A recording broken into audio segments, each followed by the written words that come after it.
The Shibuya arc is finally here. After a month-long break and 4 years of manga readers telling me this is the greatest arc of all time, me and anime-onlys alike can finally experience it. So the episode starts off with Yuji, which is a surprise, because even though he's the main character, I swear, we barely be seeing him. So the gang is just doing normal high school shit, you know, besides killing people. So Yuji's trying to go to the movies, but the movie he puts on is so disturbing.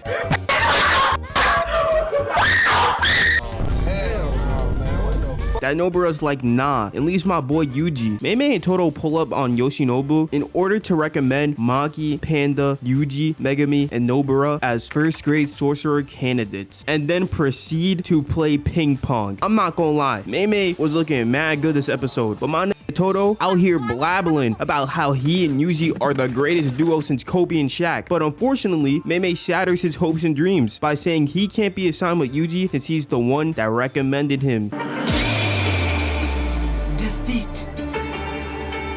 Now we cut back to Nobara sipping on some nice fresh boba, but she's approached by a tall imposter who's searching for Yuji. Now, would you believe me if I told you that this woman used to look like this? Probably not. I've seen tons of glow-ups in my lifetime, whether that be the fat friend who got bullied into losing weight, the ugly girl in school that turned into a fashion model, or even through means of using plastic. But I've never seen a woman go from fat and small to tall with a completely different hairstyle within less than a year. This is Yuko Ozawa.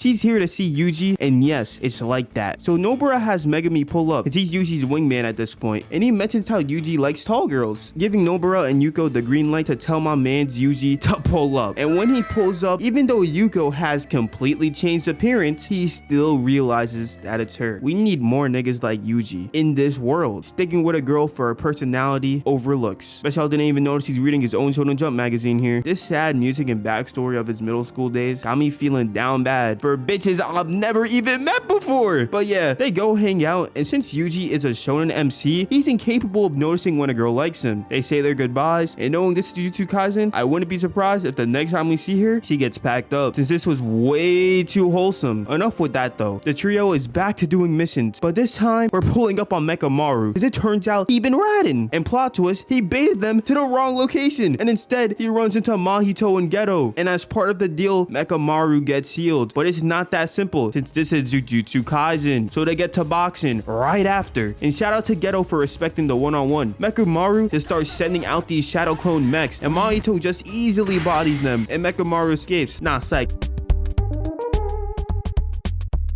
My boy Mekamaru just needed to change the fit real quick, because he pulls up fitted with the Evangelion inspired mech. Peep the gojo glaze. Fuck you mean your victory condition is gojo? We just spent a whole arc glazing this nigga. You've seen all the film you need, plus you got the power of love. If you don't tee up and pack this man up, Mahito really got Hall of Fame weave master, because I swear, he's always dodging these blasts. Just look at this guy. He's smiling while fighting. This guy is crazy, dodging all these big ass blast attacks and then just punches the mech like it's nothing. But put Mekamaru on phase. Did he lock this bullet right on his arm? What are you aiming at? Nigga! But my hope will never die. And then hit him with the follow-up. That's a lot of damage. Ghetto's out here glazing. He was not familiar with Mekamaru's game, but the reason Mekamaru is performing so good isn't just because of the power of love. It's because he's using his lifespan and turning it into special grade level curse energy. Then he just starts spamming blasters at Mahito as if this were DBZ. Got this man running like it's a Sonic level. Here we go! Woo! Yo, you wanna see some real speed, bitch? I'll show you some real speed. Nigga! Let's go! Uh-oh!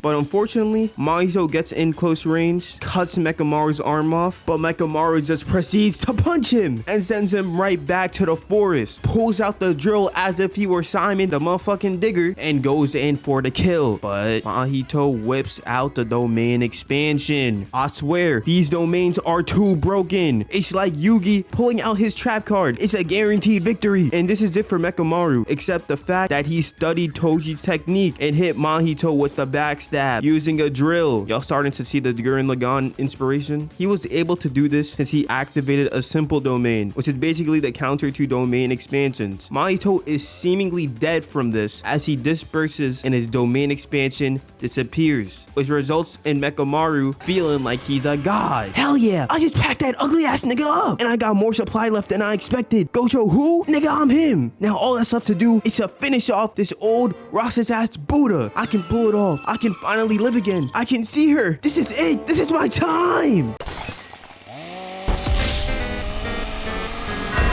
Mahito reverse surprise attack Mekamaru as if he were Time Milf from Gurren Lagann, stabbing Kamina. The Gurren Lagann influences episode is crazy. Got me reminiscing about one of my favorite animes, but Mekamaru isn't gonna die that easily. He's fighting with the power of love, and Mappa went stupid with the animation. They might be overworking their workers to shit, but if it's one thing I can always rely Mappa to not disappoint on, it's gotta be fight choreography. Ready? Go! Fast as fuck, boy. Still fast as fuck, boy. Get ready to rumble! Never back down, never what? Never back down, never what? Never back down, never what? But unfortunately for him, unlike Simon, he's not the main character. So when the screen cuts to nothing, instead of instantly showing his victory, it cuts to flashbacks. And just like that, I knew damn well he just got packed up. Main villains and rivals have to be the most unkillable characters, since for the sake of the plot, they can't die or be defeated unless it's by the main character himself or by an even stronger villain. And unfortunately, Mekamaru just had to fight Mahito, resulting in his own demise. 1 week later. And now that it's finally October 31st, the main event is about to begin. And we get to see all the separate teams. Nobara and Maki on the same team, man. I know they about to go crazy. But Gojo easily had the best entrance. He walked in and the screen cut to its fucking arrival time. And Mans is just plotting like he Batman. But we cut back to Yuji's team. And apparently, Mei has a little brother and they on that Alabama shit. Ain't nobody trying to see that, dog. Fast forward and Yuji encounters Cell's long lost brother, and these niggas instantly square up before they fight. So you know how in Jujutsu Kaisen everybody has like unique abilities? Gojo has Limitless, Yuta has Rika, Megumi has 10 shadows. You'd imagine that since Yuji is the main character, which sukuna sealed inside of him, he'd have the most OP ability. But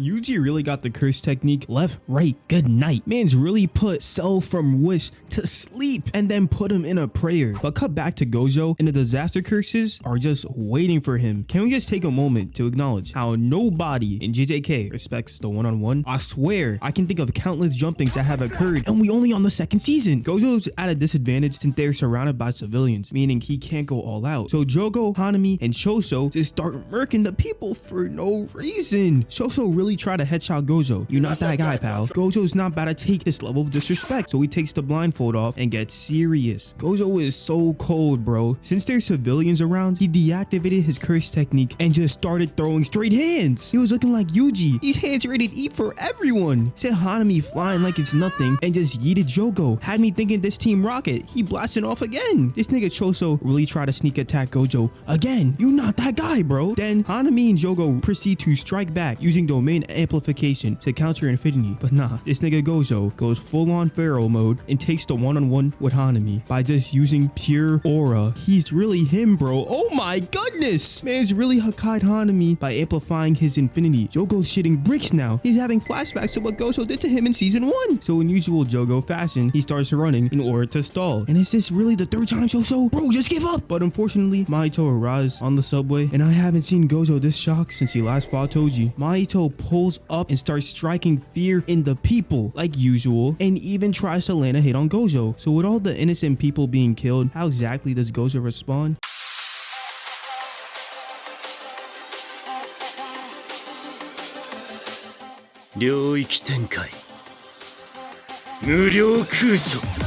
Fast as fuck, boy. Still fast as fuck, boy. Come get some. I don't think you have any idea how fast I really am. I'm fast as fuck, boy. Are you recording?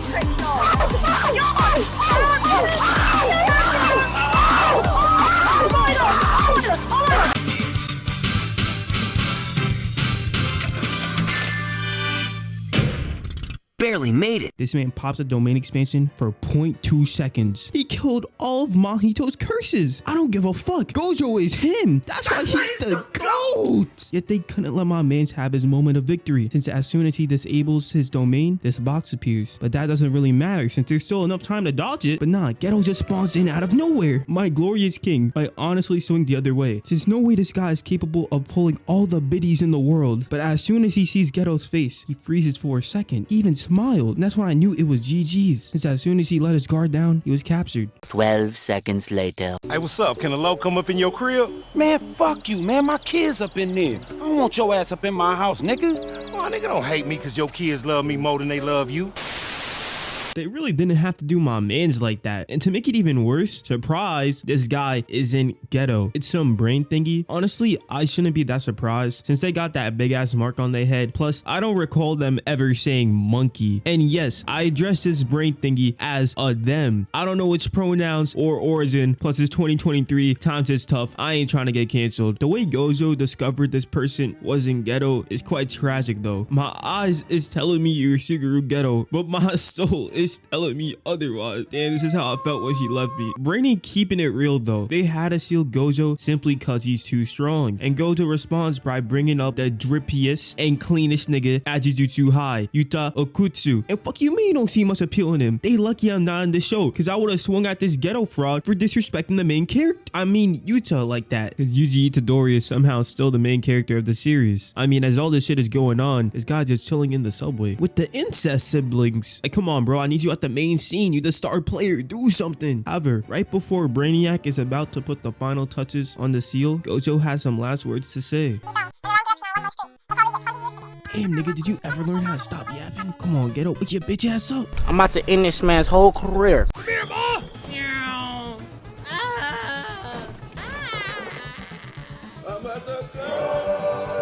Damn, this nigga gas shit. Gojo has enough of Geto fraud yapping, so he just takes it like a man and gets sealed. Hold up, this is Gojo. Y'all thought he was finished? Man's will is so strong that the seal literally plummets to the ground. He literally had the box shedding tears. And just look at how calm and collected he is in the prison realm. But with Gojo being sealed, I guess I can say Yuji is officially the main character again. Guys, the strongest has just been sealed. We are fucked. I repeat, we are fucked and we'll probably all die. So it turns out the disaster curses can't do anything due to Gojo holding down the fort. And so with Yuji teaming up with Nanami squad, the Gojo retrieval arc begins. And these niggas ain't playing as they instantly run up on these guys. My goodness, at the top of the high rise at midnight, they damn near did a GTA heist. The reason they hitting this lick right now is to destroy the 3 veils covering Shibuya. One to block out Gojo, one for Jujutsu sorcerers, and one for the innocent citizens. But in order to succeed, they need to destroy these screws. So Yuji and Megumi team up on Gramps while Ino takes on the 2v1 with Granny and her grandson, and he was putting in the work. But you might be wondering, who are these 3 randos? Well, once upon a time, these 3 randos used to run these streets, but it all changed when Satoru Gojo was born. Apparently, Gojo was so strong as a little kid that he forced these guys into retirement. Now, me personally, being put into retirement by an elementary schooler is insane, and I would never let that slide. And now that Gojo has been sealed, they've returned to a life of crime. You know how it goes though. Jujutsu Kaisen fight and another jumping.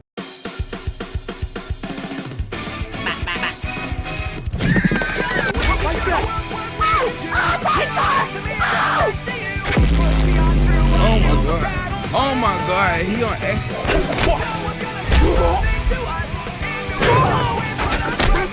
I'm about to end this man's whole career.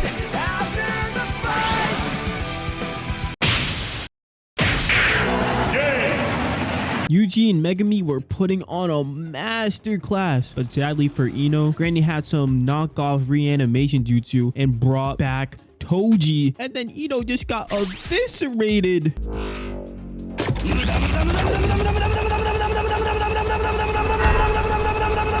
But this is Toji. He ain't listening to nobody. So Granny, you can impact too. He's 6 feet, still a deadbeat father, and has once defeated Gojo. He's that nigga Toji. Now let me introduce you to this little fucker right here.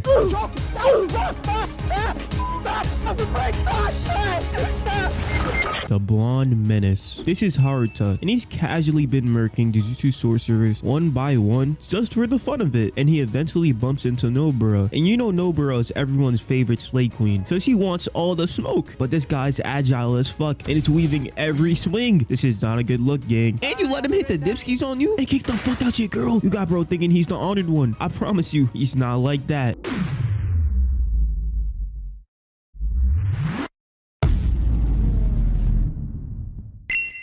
Man's punched Nobara so hard that it replayed 3 different times and paralyzed her. And then Haruta starts violating Nita. But Nobara gets up and tries doing some damage, but she can't hit her shots. But hey, Alexa, hi. Play Daddy's Home by Usher since Nanami has arrived. Okay. Daddy's home. A few moments later. You forgot something, you little shit. Who the fuck is this guy? How could you forget the rule? Hey, yo, mom. Holy shit, I'm about to die. Help me! A man never hits a woman, but they're all for the streets.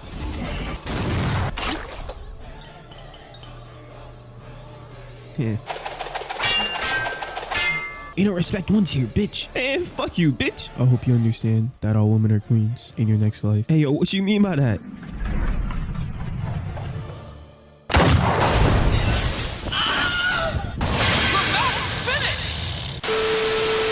Fake Ghetto, Clone Ghetto, Brainiac, I'ma just call him Pseudo Ghetto for now, encounters the incest siblings, and initially Mei considers him a fake, but then bro just spawns in a special grade curse, and the curse activates domain expansion off rip and puts Mei in a coffin, but she easily breaks out, and little bro is glazing like usual. She goes for another attack, gets trapped again, but this time she figures out how the domain functions. Step 1, put her in a coffin. Step 2, use the boulder to put her underground. Step 3, as soon as she's underground, a 3-second countdown begins, and if she can't escape before it's over, she dies. Mei can only take 2 more hits unless she'll get extremely nerfed. So what a better way to put the odds in your favor than by using your little brother that's in love with you as living bait. No, seriously, Mei asks Ui if he's willing to die for her, and he's like, yes, anything for you, Ne-sama. And this dynamic is so weird, bro. Like, lock him up, please. Obviously, Uyu becomes bait for his sister, which allows her to land a critical hit on the special grade since she's using her brother as her personal simple domain. And the curse try to get its lick back, but Mei's crow uses Brave Bird and just one-shots it. This is Mei's special move, Kamikaze Bird Strike, and apparently no human can stop it, but we all know that's cap. And so the incest twins exit the domain and challenge Pseudo Ghetto. さあみんな、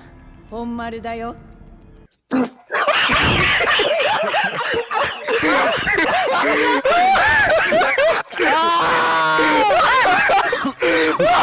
Cut back to Yuji and Megumi breaking the seal after beating the brakes out of Gramps, and Yuji decides to split with Megumi so he can go rescue Gojo. And Ino, he ain't looking too good. As Yuji approaches the station, Shibuya is in crisis, but have no fear since Unumaki is here. As he lets Yuji know he'll protect the people, Yuji goes straight to the station. Man's moving like he's Spider-Man, and he's out here hopping the subway. That's a federal crime. I don't see no Metro card. As our glorious king Yuji Itadori descends from the sky, he locks eye contact with Choso. Now, why is Choso ready to box off Rip? Well, it's due to Yuji and Nobara killing his brothers at the end of season 1, and he gotta get his lick back, so it's on site.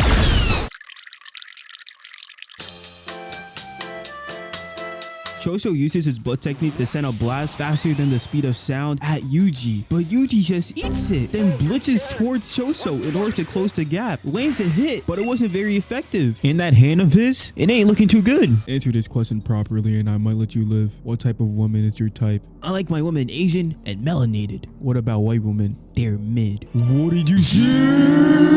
Choso gets tight at Yuji and starts charging his move. But see, Yuji is smart, so he closes in before Choso can get the move off, taking inspiration from Eren Yeager. But Choso can also box. He hit Yuji with the 1-2 Heshi. Goodbye. And furthers the gap between them. But now, Yuji's in a predicament. He doesn't know what direction Choso is shooting his attack from, so he jumps in the air and leaves it up to pure reaction.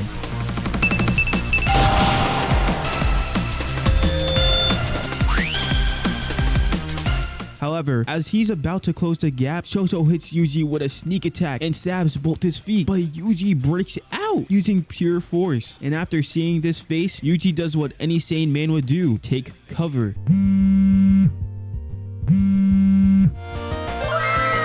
Lamb, you getting cooked right now? Nah, I'm getting cooked. I ain't gonna hold you, bro. Go in the bathroom and break everything. That way you can activate your domain expansion. But I don't have a domain expansion. Yeah, I know, but we don't improvise. Just let me cook, bro. I'm gonna let you cook. Bye, have a great time. Why does this kid keep running? Hey, yo, Choso, fuck your brothers, fuck your mom, and if you got a girl, she a bitch too. Pull up, or you sorry. Hey, me personally? And just like that, Mekamaru had successfully lured Choso into Yuji's domain expansion, the boxing ring. But seriously, now that there's water, Choso can't use his technique as freely and is forced into coagulating himself in blood, which poses the risk of him having spontaneous thrombosis. And just like that, my friends, I introduce you to Yuji versus Choso. No chit chat, minimal dialogue, just straight boxing in a bathroom. Get ready!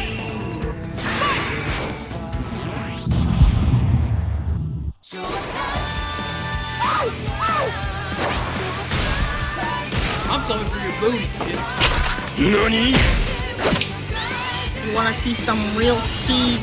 Oh my god. Oh my god, he on exchange mode. Never back down, never what? So never back down, never what? It was at this moment that he knew. He fucked up. Finish him.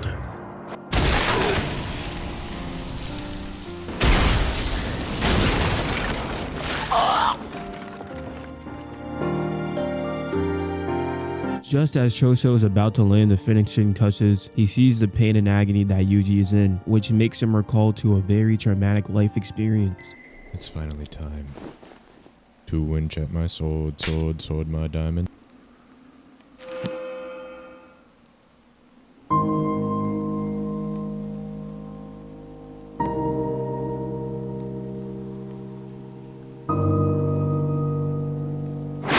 Turns out it was all a dream, and this results in Choso letting Yuji see another day. Ghetto's daughters feed Yuji one of Sukuna's fingers. My mans did not consent to this. And then out of nowhere, Jogo pulls up, blicks away Mimiko and Naniko, then proceeds to just casually pull out 10 of Sukuna's fingers and force feeds Yuji. My mans did not consent to any of this. I can't help but feel bad. Turns out Ghetto's daughters aren't dead, and Jogo tries to attack them once more, and then notices his arm is missing. And wallahi, Sukuna is back, and he wants all the smoke. Just him dusting his clothes off and walking alone got everyone in the vicinity trembling in fear. Man tells everyone to bow and then throws a slash. He literally cut off Jogo's head top. Look at his face. He's in disbelief. Dear Sukuna-sama, please take out that ghetto fraud, and in return, I'll give you more fingers. Boring. What you gonna do? Cry? You're canceled, bitch!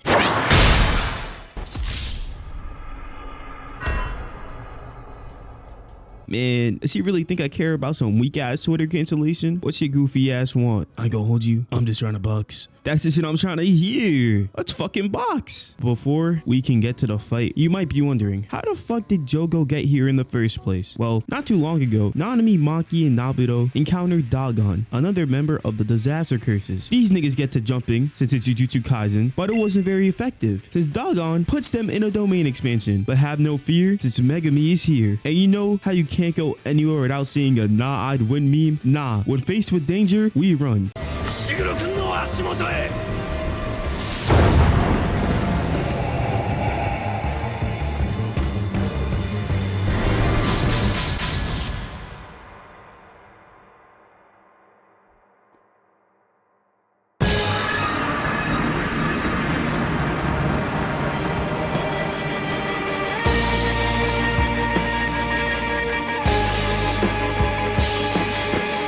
Toji quite literally just entered the lobby and proceeds to take Maki's nunchucks. Unk is in disbelief on this display of thuggery he is witnessing. Sadly, Toji isn't really here right now. His body is just mindlessly fighting the person that seems strongest in the vicinity, since he kinda killed the person who was in control of the technique. But that ain't stopped the fact that he took on one of the Disaster Curses by himself in their own domain. Here we go!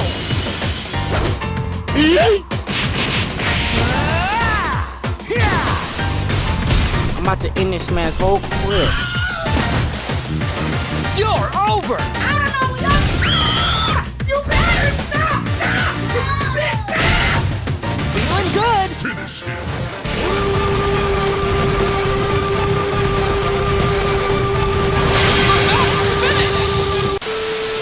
Like he really just beat him to a pulp. No curse energy needed. Takes the one with Megumi, and then Jogo comes out of hiding. Yeah, he really was hiding behind that wall. He did not want any smoke with Toji. Jogo flawlessly gets a nice little 3-piece, sends Sukuna, and now we're here. If Jogo lands just one hit on Sukuna, he'll join Team Pseudo Ghetto. And how did that go exactly? A few moments later. Off the rip, Sukuna is applying pressure and has Jogo on defense. Jogo tries to hit him with a solar flare, and Sukuna chops his arms off. They're out here just soaring at high speed at night in Shibuya. Got me feeling like it's Speed Highway from Sonic Adventure. Out of nowhere, it turns into a COD match. Jogo starts spam firing, so Sukuna takes cover in a building for a quick sec, then charges at Jogo. I mean, just look at this. He caught the punch. Jogo is quite literally fuming right now. He's getting bitched. Sukuna uses some quick maneuvers, chops off Jogo's limbs for like the 3rd time. Then Jogo counters by firing a red Kamehameha blast. Sukuna casually dodges it, and WWE throws him to Narnia. Speed blitzes back to him and sends him straight to the underground to go see the Teenage Mutant Ninja Turtles. Hit Jogo so hard that he's recalling talking to Pseudo Ghetto about the power gap between him and Sukuna. Blood was not built for this. But since he's Jogo, he gets back up, and now Shibuya is starting to look like Crisis City. Sukuna is still not even remotely phased, as he continues to effortlessly dodge everything Jogo sends at him. Jogo literally grabs 2 buildings and slams them onto Sukuna, but Sukuna splashes the buildings, and what happens to Jogo next? I couldn't help but feel bad for him.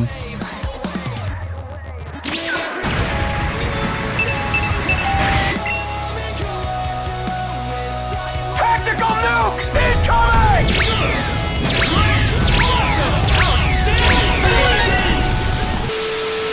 Sukuna beat up Jogo so bad, his jaw was literally dangling. He even picks him up and tells him to try harder. This is next level disrespect. And while all this was going on, Panda and Kusakabe had gotten in some conflict with Ghetto's goons. I don't remember their names, but the pink-haired girl is low-key bad. Jogo literally creates a flaming meteor and is ready to throw that shit like a fastball.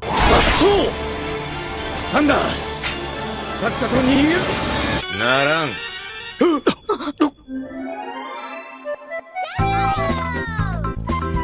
これより四方一丁の人間罪俺がよしというまで動くのを禁ずる禁を破ればもちろん殺す Let's go!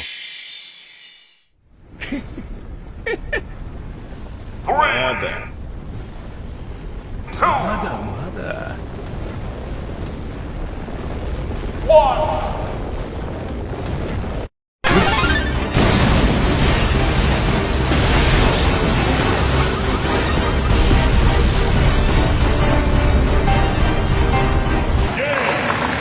Sukuna is built different, since even though he was the last to dodge, he still comes out unscathed, and he critiques Jogo for not going all out, and basically calls him a pussy for having PTSD over getting bitched by Gojo. Jogo really only has 2 major fights in the series, and they're against the Messi and Ronaldo of the verse. That's tough, but what's also tough is how Sukuna opens his flame ability and tells Jogo to his face he's gonna beat him at his own game. Fire versus fire, and the screen just cuts to white.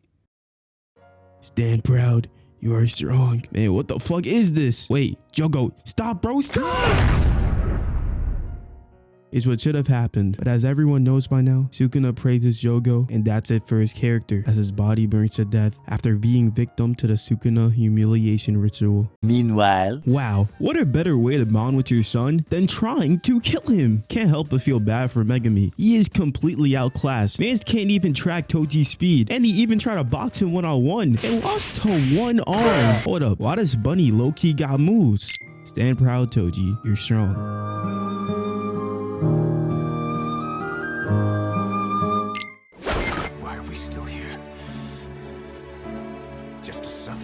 So Megumi sends more bunnies at Toji, and Toji effortlessly deals with them using only 1 finger. Got his ass a whole multi-kill. Toji punches Megumi out the building and is on straight offense. All he got is murder on his mind. Megumi, running for his life like it's a damn near Minecraft manhunt, grabs onto his bird and hold up, let him cook. Megumi knows water conducts electricity, so he sends his bird directly at Toji, then baits him into the alleyway and lures Toji into close range so he can land a fatal blow. But Toji steps back before Megumi can land the hit, and he begins to remember his convo with Naobito about selling Megumi to the zen'in clan, and most importantly,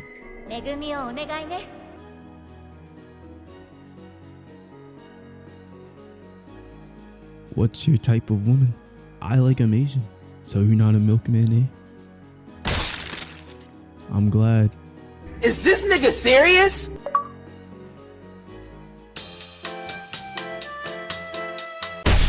Haruta's bum ass gotta ruin everything, man. Cut back to Sukuna after taking out Jogo, and he's so happy to see Urame. He might be Sukuna's #1 glazer though. Calling him Sama off rip is crazy. Sukuna notices something is off though, so he tells Urame to make the preparations and he'll see him next time. Turns out Megumi was able to create a gap between him and Haruta. He has one last trick up his sleeve, and yes, we've seen him do this hand gesture many times before. This is the hand gesture Megumi does in order to summon his strongest Shikigami, Mahoraga, and according to Gojo, no one has ever tamed him. So yes, Megumi is basically throwing his life away to kill this bum ass nigga Haruta. And every other time he did this pose, he was willing to kill himself. He almost killed himself against Todo, bro. So he summons Mahoraga, and that's the end of Megumi's story. But luckily, Sukuna is gay for him, so he uses RCT on Megumi so he can live on, and says fine, I'll do it myself, and challenges Mahoraga to a fight. Round 1. Fight! Mahoraga takes the first move, but Sukuna dodges and uses dismantle. Mahoraga quickly recovers and they parry, and Sukuna casually walks out with soda and popcorn. Blood is not impressed. Mahoraga ain't about to take this level of disrespect, so he slams him through the building like how Broly did Goku, and just like that, Sukuna is excited.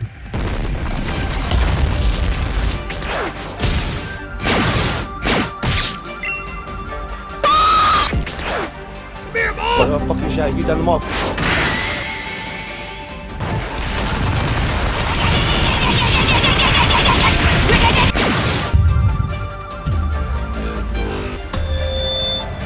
Mahoraga somehow reattaches his head, which piques Sukuna's interest. Round 2 starts off with Sukuna and Mahoraga crashing through buildings with no care for their surroundings. People literally die in the back from the impact of their attacks. Sukuna does a direct dismantle at Mahoraga's core. He noticed something's off, and Mahoraga gets back up instantly and tries to slash Sukuna's head off. But Sukuna just spawns a mouth on his neck. My man's is one freaky ass frog. Mahoraga's reel spins again, and now shit gets serious. Sukuna is applying pressure on offense. Mahoraga is on the defensive. Sukuna grabs onto the crane and swings into Mahoraga and kicks it down. While this is happening, there's so much chaos going on that the amount of innocent people dying continues to rise. But these guys could care less. Sukuna jumps into the air, dismantles a train. Mahoraga proceeds to grab their own train, and Sukuna is shook. I've never seen him with a facial expression like this before. He gets sent flying into a building, and Sukuna is ecstatic because Mahoraga can see his technique, and he ups the output of his cleave to cut off Mahoraga's arm. But Mahoraga comes out unscathed, and it just becomes a battle of who can cause the most destruction. Mahoraga out here picking up buildings and doing the jogo spins. Sukuna is firing cleaves at buildings and bowing at all the destruction. That's why he's the MVP of this arc, by the way. And there's a burning plane just falling from the sky that explodes, and Mahoraga just happens to be in it. Gets sent flying into a pool from the recoil of the explosion, but easily bounces back. And Vincent Chansard went crazy with this cut of Sukuna spamming dismantle here. My goodness, the whole city is in shambles, and Sukuna finally sees Mahoraga's wheel turn and recognizes its ability, the ability to adapt to anything. He even calls back to Megumi almost summoning Mahoraga in season 1 and states that he would have lost if Megumi summoned it back then. And to finally end this godlike battle, Sukuna brings out his trump card.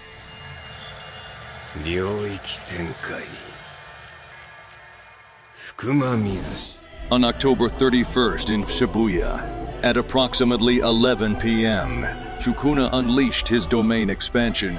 It was a horrible yet beautiful sight. As he continued to rain a barrage of cleaves and dismantles, thousands of people were caught in the crossfire and ceased to exist. Except Megumi Fushigoro, Sukuna's beloved. The only true way to defeat Mahoraga is to bury it with the first use of an attack before it can adapt. So as Mahoraga was close to finishing its regeneration, Sukuna unleashed his flame arrow, and it was an absolute catastrophe. Perfect KO.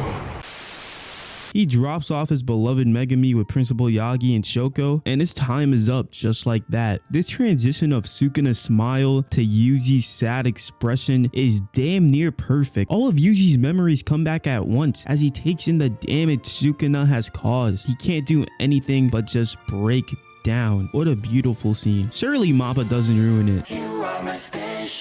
But even though he views himself as a murderer, he must keep pushing forward. Just like his sensei Nanami, Jogo really did him dirty and burnt half his body off. He's so burnt out, he starts calling back to what he'd want to do in retirement: visit Malaysia. At the same time, he has to keep fighting in order to make sure his students are safe. So we get a beautiful illusion of Nanami fighting, and each action reflecting his mind at a state of peace, while Yuji is on his way to the station. But when he arrives, he's greeted to a terrifying sight. Turns out Mahito sent the transfigured humans towards Nanami and was watching the whole time. Yuji can't believe what he's seeing as Nanami reflects about his life as a whole. He thinks about Hibita, the man who's the reason Nanami cares so much about his students' safety. Hibita points towards Yuji, and Nanami realizes he can die happily as he says, "Ato wa tanomimasu."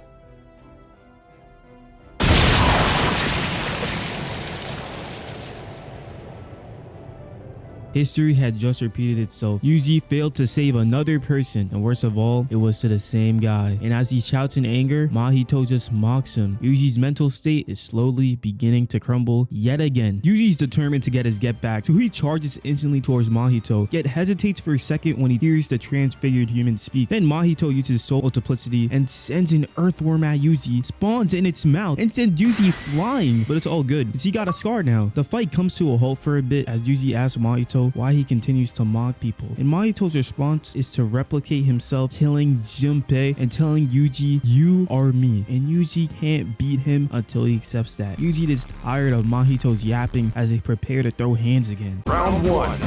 Fight!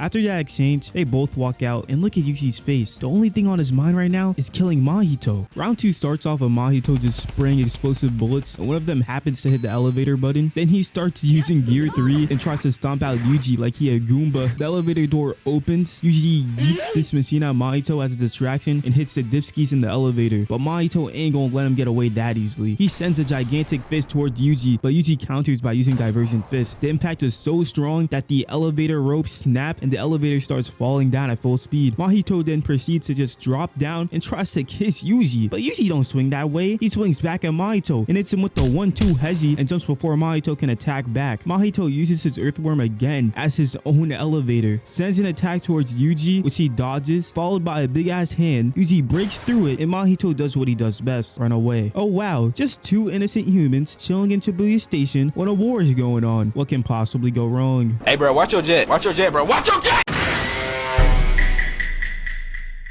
Flashback. Earlier, Mahito and Jogo set a challenge for who could find Yuji first, and along the way, they encountered some humans that Mahito added to his arsenal. He then proceeds to do a shadow clone jutsu so he can find Yuji faster. End of flashback. While all this is going on, my glorious Slay Queen Nobara embarks towards Shibuya Station and encounters Mahito's clone on her way there, calls Mahito a pussy, and claims he will win. Guys, I don't feel so good about this. Nobara aims her nails at the billboard, they fall, and Nobara applies another set of nails while kicking the board and lands a headshot on Mahito. It's not very effective though, and Mahito hits her with the baka, but Nobara got an ace up her sleeve. She starts charging in and uses spikes by throwing pins on the ground and activates them, catching Mahito completely off guard, and uses resonance, a move that has the power to damage souls. That's why she's the fucking GOAT. This move ends up affecting the real Mahito, which leaves him paralyzed for a bit, and Yuji takes full advantage of this opportunity. Ready? Go!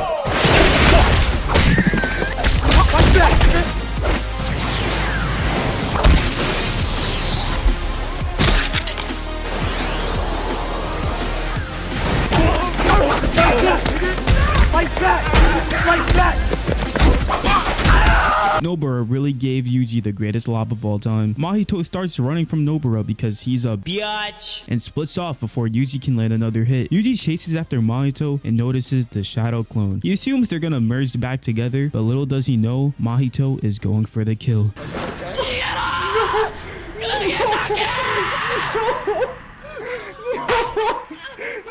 Yuji kills Mahito's shadow clone, but it's already too late. We get a close-up of Nobara, and it cuts to 2009. Flashbacks in anime equals death. Nobara's flashback shows us her childhood. She's always been an adventurous woman trapped in a closed environment with no mother or father figure. She relied on building a sisterly bond with Fumi and Sayori, and as she thinks back about her life and the people she had connections with, practically all the chairs are empty except for the people she was covering with her left hand. Yuji, Megumi, Gojo, and the other Jujutsu sorcerers she met along the way. But most importantly, Fumi, her childhood friend she failed to keep her promise with. As the screen cuts back to Nobara, she tells Yuji, life wasn't so bad.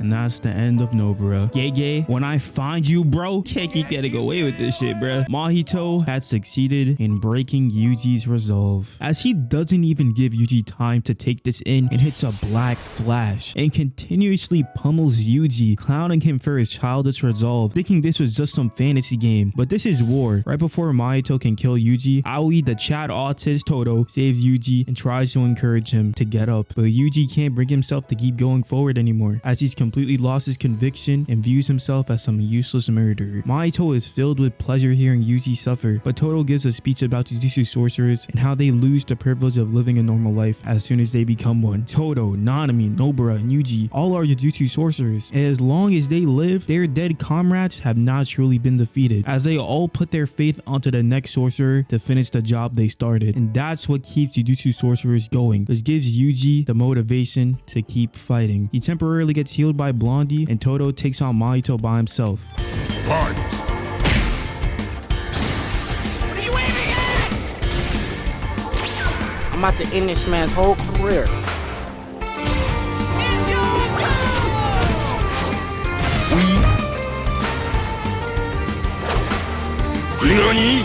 Mahito slowly adapts to Todo and forces him to dodge a vital surprise attack, but Todo swaps with Yuji. He thinks about Nanami and claims he won't let his death be in vain, as he'll take on his share of suffering, and hits Mahito with the cleanest black flash. Bro went plus ultra, and just like that, Yuji continues to keep moving forward and teams up with Todo to take on Mahito for the last time. Yuji and Todo looking like prime Shaq and Kobe with the two-man game, as Todo catapults Yuji towards Mahito, sending them underground. Yuji tries to apply more pressure, but Mahito creates space and creates a shadow clone. How can he get jumped when there's two of him? Mahito thinking smarter, not harder. He knowing Mahito's shadow clone gets destroyed, so he uses body repel to send them even deeper underground and tries to isolate Yuji and Todo by sending a transfigured train towards them. He succeeds in taking the one with Todo, but Todo's bag runs deep. Peep game right here. Dodge rolls the first slash, parkour jumps above Mahito to hit him with a sidekick, recovers and charges back towards Mahito, catches both his blades and uses the clapping of Mahito's hand on his stomach to swap out with Mahito's left blade and kick him in the elevator. A few moments later. Hey yo, these niggas beating my ass right now. Brother, I'm high shit right now. Let me cook. I bet. Kobe. I feel one for all pulsing through my veins right now. Oh my, Deku, I don't give a fuck. I'm Todo, Aoi, and this is the story of how I became the world's #1 hero. I'm coming for your ass, Shigaraki. The fuck this bad nigga just call me? What kind of woman is your type? I like tall women with flat asses. Mahito takes no damage like always, but that's okay since now everyone's power is at 120%. He uses an omnidirectional body repel that makes switching useless, which sends him back over ground and tells Yuji this is the last time they'll curse each other out.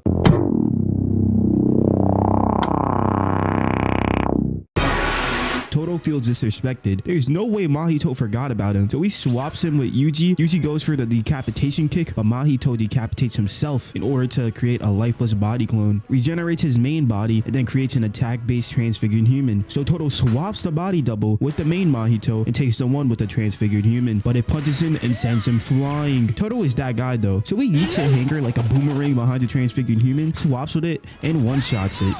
Meanwhile, Yuji is out here fighting for his life. Mahito is sending straight earthworms, and one of them ends up breaking the Shibuya sign, but Yuji picks it up and throws it straight at the worm, and then grinds down like he shadowed the hedgehog, locks eye contact with Mahito, and goes for the high jump kick, but Mahito tosses him to the deserted Shibuya area, sukuna cause. But luckily, Todo is there, so in order to split them up, Mahito activates his domain expansion, but last time he used it, Sukuna fucked him up, so he thinks back to seeing Gojo activating his 0.2 second domain, and says fine, I'll do it myself. Confronts Sukuna thinking he's him, but Sukuna doesn't even say a word. Mahito transfigures Todo's arm, blitzes towards him, and uses a black flash. Todo was able to survive the hit since he imbued all his curse energy to his core area, and Mahito starts charging towards Todo, but little does he know, Todo has the power of autism on his side.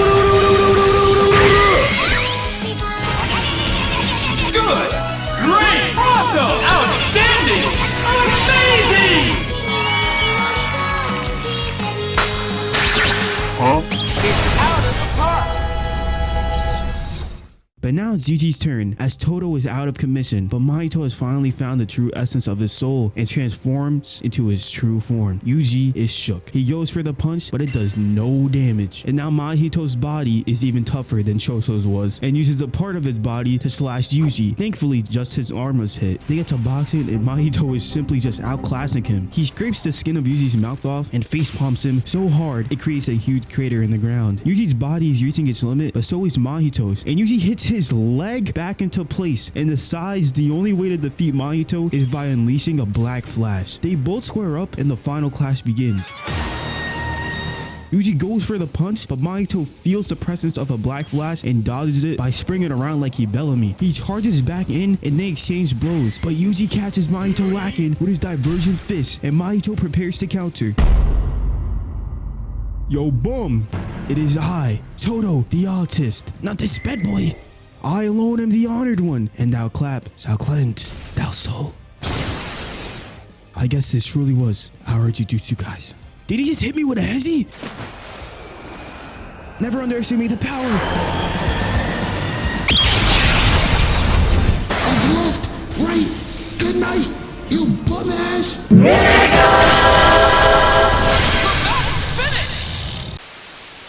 It's always Gojo the main character, Yuta solos, LMC, and then you have the audacity to say, I'm you. But look at you, swagless and begging for forgiveness. I might be you in the way I mindlessly save my people and you kill, but what separates us at the end of the day is that I'm the main character and you're just a side villain whose sole purpose is to develop my character. How about I take my motherfucking goddamn covenant, chase you down in the middle of the motherfucking snow? You're running. You see a bunch of us in black cloaks running towards you. You see me in a gold cloak. Big, tall, muscular, evil-ass motherfucker running at you. For the first time in his life, Mahito had felt uneasy. He had never experienced this feeling before, but little did he know, this was fear. Meanwhile, y'all are trash, and I mean this from the bottom of my heart. Y'all are trash. Like, y'all are so trash. I want you to know that I'm talking to you, so I'm going to say your name, then I'm gonna call you trash. Kawhi Leonard, you trash. Patrick Beverly, you trash. Oh, Lou Will, you're trash. I know you thought I forgot about you, but I did not. Paul George, you are trash. Huh?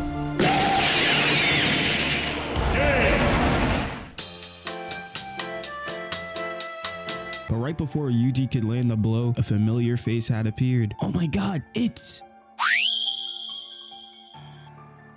Ah, look at you, swagless as ever. Meanwhile, oh, look at how cute you are. Oh my god, Nisama, we can't do that. How about we have some fun tonight?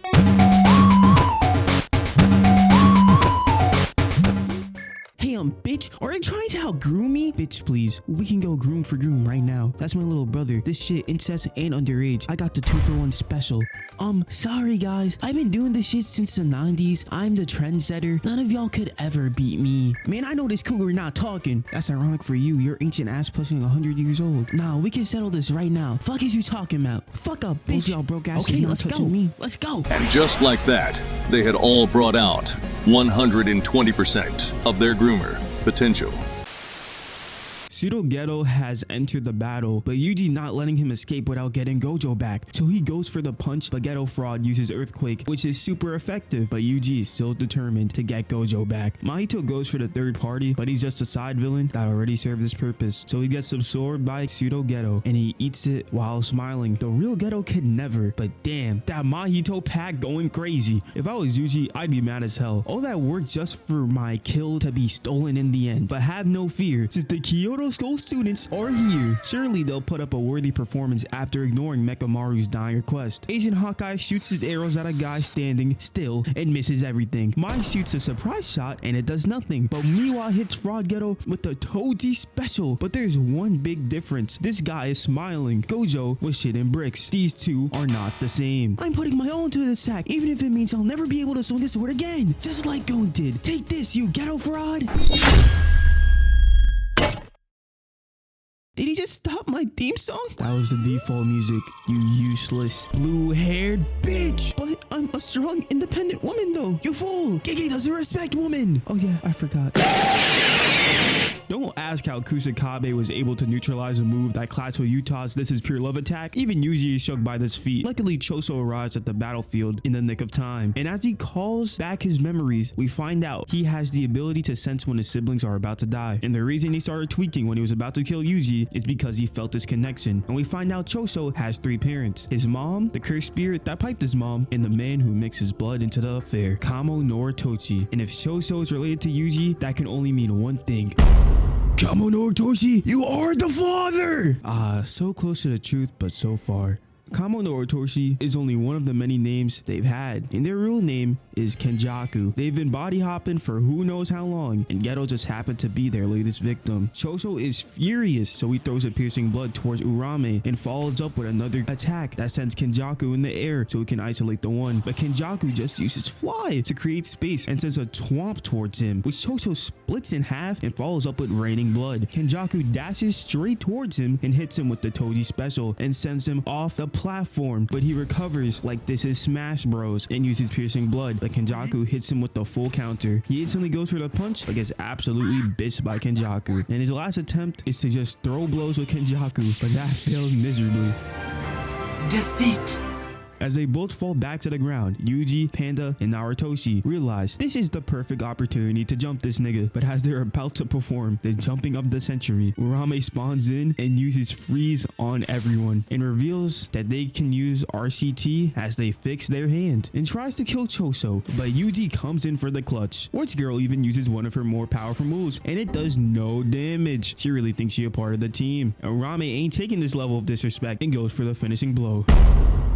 Oh my god, it's a gift from the heavens, a tall woman with a fat ass. Long time no see, Geto. Would you mind answering my question now? What kind of woman is your type?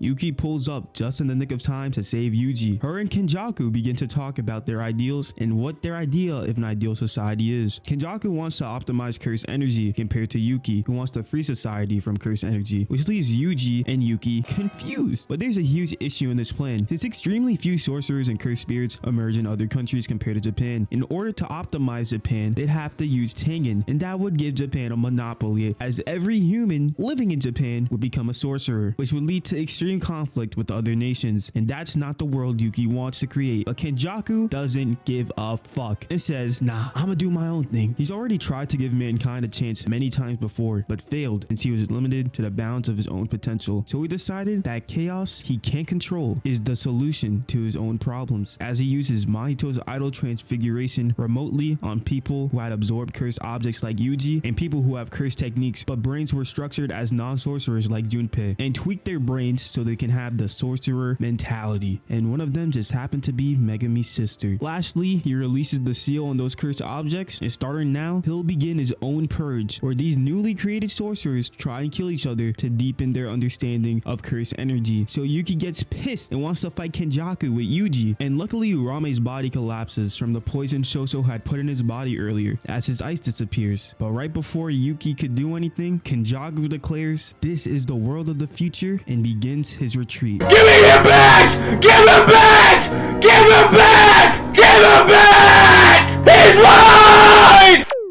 And that concludes the Shibuya incident of October 31st, 2018. Now, the world is in shambles, the economy is crashing, new sorcerers are running rampant, along with cursed spirits interfering with everyday life, and the government is struggling to keep the truth of cursed spirits a secret. We cut to this innocent girl isolated at a local gas station, no parents in sight. This ominous figure attempts to reel her in and succeeds, but turns out it's a cursed spirit. びっくりした。 The GOAT Yuta saves this innocent girl. Just look at that smile as Rika comes in for a swoop in the back. He even covers her eyes from the cursed spirit. What a gentleman. The next day, Yuta pulls up to the higher ups after finding out Inumaki's arms were cut off in Shibuya by Sukuna and decides that he will kill Yuji himself. We see a close-up of Yuki as she asks, "What will you do to Yuji?" And the screen cuts to black. We find out that Geto's death sentence had been reinstated, Gojo had been expelled from Jujutsu Society, and anyone that attempts to free him will be deemed a criminal. Principal Yaga is sentenced to death for teaching Gojo and Geto, and Yuji's death sentence suspension has been revoked, and Yuta will be the one to kill him. We cut to seeing a man walking on a bridge with a flashlight. He puts it away as the sun rises, and it's revealed to be Yuji. He takes a deep breath and claps. 俺の魂がそれを否定してんだよ。お前は誰だ。俺とお前最後の呪い。お前はなんだぜ。And that is the end of my Shibuya arc recap. If you enjoyed it, make sure to subscribe and hit the bell since only 1% of y'all are. I'm trying to go crazy for 2024, and besides that, I'ma catch y'all.